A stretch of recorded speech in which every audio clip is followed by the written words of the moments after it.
राधे राधे, हरे कृष्ण। आप सभी का दिन शुभ हो। आज दिनांक है 23 नवंबर और दिन है रविवार और आज है मार्गशीर्ष मास के शुक्ल पक्ष की तृतीया तिथि।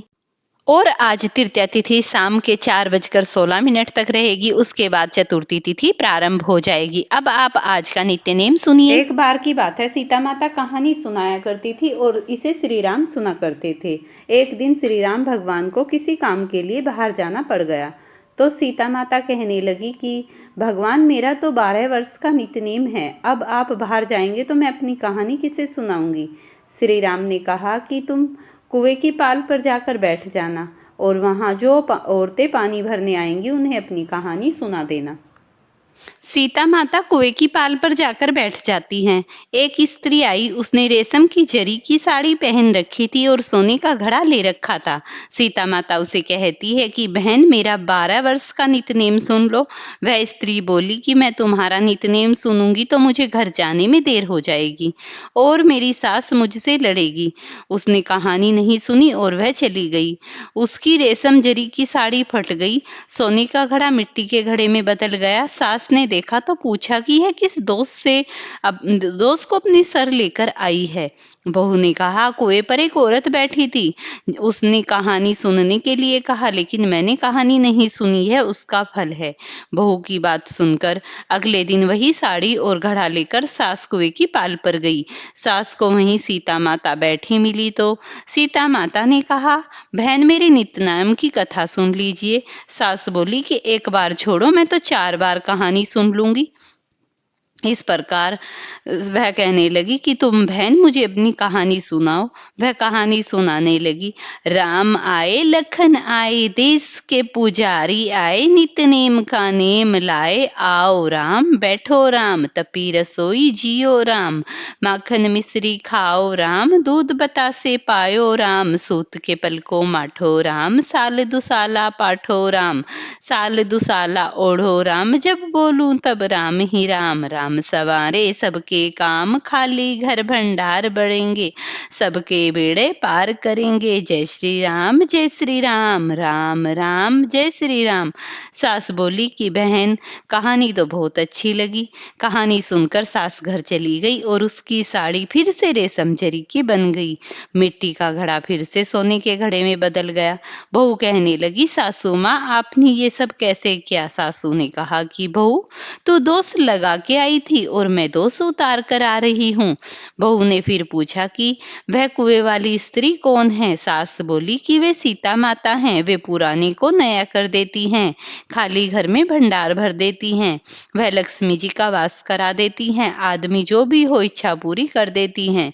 बहू बोली कि ऐसी कहानी तो मुझे भी सुनने दो। सास बोली, ठीक है, तुम भी सुनो। और सास ने कहानी सुनानी शुरू कर दी। आए राम, लखन आए, देश के पुजारी आए, नित्य नेम का नेम लाओ। आओ राम, पाठो राम, तपी रसोई जियो राम, माखन मिश्री खाओ राम, दूध बतासे पायो राम, सूत के पलको माठो राम, साल दुसाला पाठो राम, साल दुसाला ओढ़ो राम, जब बोलूं तब राम ही राम, राम संवारे सबके काम, खाली घर भंडार भरेंगे, सबका बेड़ा पार करेंगे। जय श्री राम, जय श्री राम, राम राम जय जय राम। कहानी सुनकर बहू बोली कि कहानी तो बहुत अच्छी लगी। सास ने कहा कि ठीक है, इस कहानी को रोज कहा करेंगे। अब सास बहू रोज सवेरे उठती, नहाती धोती और पूजा के बाद नित्य नेम की सीता माता की कहानी कहती। एक दिन उनके यहाँ पर एक पड़ोस की औरत आई और बोली कि बहन, जरा सी आंच देना। तो वह बोली कि आंच तो भी हमने जलाई ही नहीं। पड़ोसन ने कहा, तुम सवेरे 4 बजे उठकर क्या कर रही थी फिर? उन्होंने कहा कि हम सुबह उठकर पूजा करते हैं, फिर सीता माता की नित्य नेम की कहानी सुनते हैं। पड़ोसन कहने लगी, बात सुनकर कि सीता माता की कहानी तुम क्या मुझे भी सुना दोगी? वो बोली कि इस कहानी को कहने से घर में भंडार भर जाते हैं, सुना देंगे, सारे काम सिद्ध हो जाते हैं, मन की इच्छा भी पूरी होती है। पड़ोसन कहती है कि बहन, ऐसी कहानी तो मुझे भी सुना दो। वह बोली, ठीक है, तुम भी इस कहानी को सुन लो। वह कहानी सुनाने लगी। राम आए लखन आए, देश के पुजारी आए, नित नेम का नेम लाओ। आओ राम बैठो राम, तपी रसोई पाओ राम। जब बोलूं तब राम ही राम, राम संवारे सबके काम। खाली घर भंडार भरेंगे, सबका बेड़ा पार करेंगे। जय सिया राम जय सिया राम, राम राम जय जय राम। सारी कहानी सुनने के बाद पड़ोसन कहने लगी, बहन कहानी तो बहुत अच्छी लगी। अब वह पड़ोसन भी नित्यनेम सीता माता की कहानी कहती और पड़ोसन के भी घर में भंडार भर गए। अब तो पूरे मोहल्ले में नित्यनेम की कथा चल पड़ी, हर किसी की मनोकामना पूरी होने लगी। हे सीता माता, जैसे आपने उनके भंडार भरे वैसे ही आप हमारे भी भंडार भरना। कहानी सुनने वाले के भी और कहानी कहने वाले के भी। आज भी कुछ क्षेत्रों में ये कथा सीता जयंती पर बड़े चाव से सुनाई जाती है। प्रेम से बोलिए जानकी सीता माता की जय। अब आप आज का 18वां नित्य नेम सुनिए। बहुत समय पहले हिमालय के उत्तर प्रदेश में एक दिव्य तपोवन था।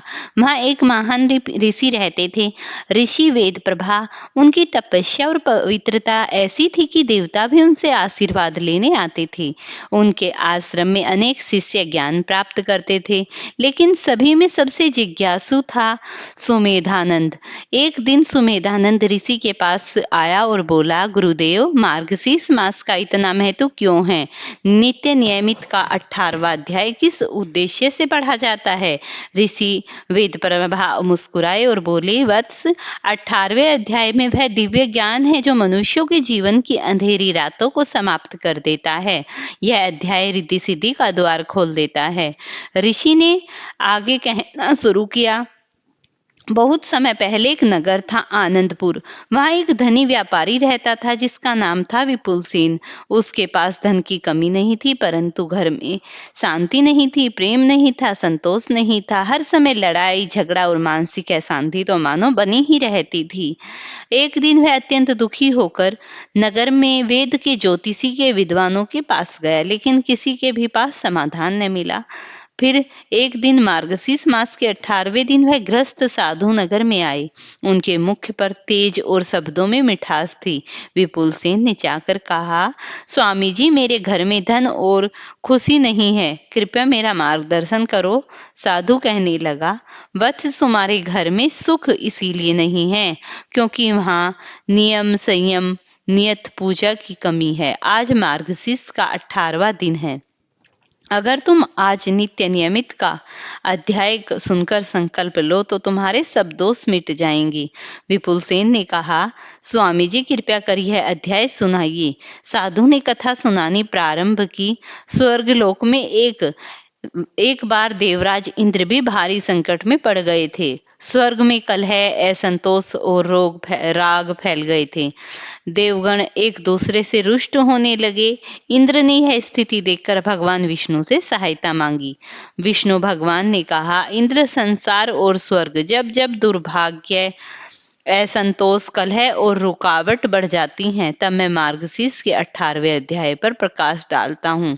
उस दिन उसे सुनना चाहिए। इस अध्याय में वह शक्ति है जो दुख को सुख में और अंधकार को प्रकाश में और दुर्भाग्य को सौभाग्य में बदल देती है। विष्णु आगे बोले, जो भी मनुष्य इस अध्याय को श्रद्धा से पढ़ता या सुनता है, उसके घर देवताओं का निवास बन जाता है। वहां लक्ष्मी कभी नहीं हटती।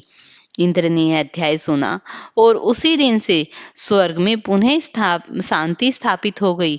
साधु ने जैसे ही अध्याय समाप्त किया, विपुल सेन की आंखों से आंसू बहने लगे और उसी दिन संकल्प लिया, सुबह शाम दीप जलाए, सत्संग किया, गरीबों को अन्न दिया, घर से झगड़े, रोग और अगली सुबह नित्य नियम का 18वां अध्याय करना। ऐसे उसके घर में ऐसा चमत्कार हुआ। घर में प्रेम बढ़ गया, पति पत्नी में समझ बढ़ी, व्यापार में उन्नति हुई, बीमारी दूर हुई और परिवार में सुख समृद्धि से भर गया। विपुल सेन का परिवार अत्यंत ही खुशहाल रहने लगा। घर में सुख शांति आ गई, रोग कलह दरिद्रता दूर हो गई, व्यापार में वृद्धि हुई, दाम्पत्य जीवन सुखमय हो गया, परिवार में सौभाग्य लक्ष्मी का स्थायी वास हो गया, मन शांत हो गया।